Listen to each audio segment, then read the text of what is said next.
যে মানুষটির বক্তব্যে যুদ্ধের হুমকি, সামরিক শক্তি প্রদর্শন ও বৈশ্বিক উত্তেজনার বার্তা, সেই মানুষটিই আবার নিজেকে তুলে ধরেছেন বিশ্বের সর্বোচ্চ শান্তি পুরস্কারের যোগ্য দাবিদার হিসেবে।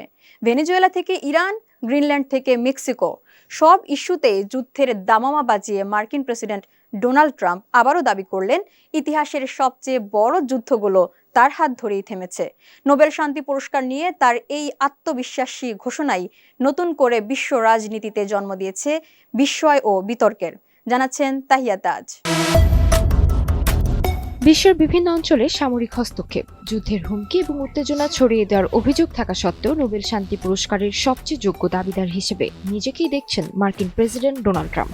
ভেনেজুয়েলার প্রেসিডেন্টকে আটক, দেশটিতে সামরিক পদক্ষেপ সহ ইরান, গ্রিনল্যান্ড, কলম্বিয়া ও মেক্সিকোর বিরুদ্ধে একের পর এক দেওয়া হুমকির মাঝেই এবারে আজব এক দাবি করে বসলেন ট্রাম্প।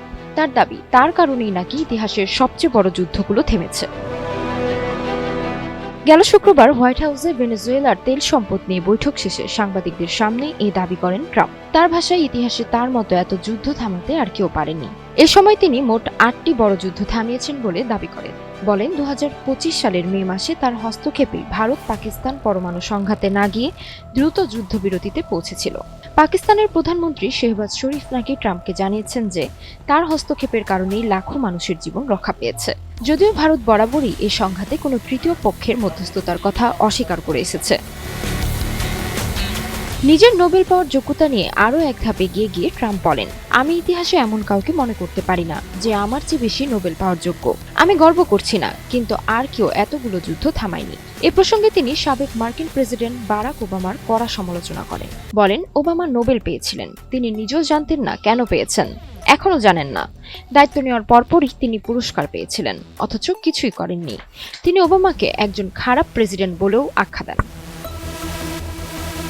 ট্রাম্পের মতে, প্রতিটি যুদ্ধ থামানোর জন্য তাকে আলাদা আলাদাভাবে নোবেল শান্তি পুরস্কার দেওয়া উচিত।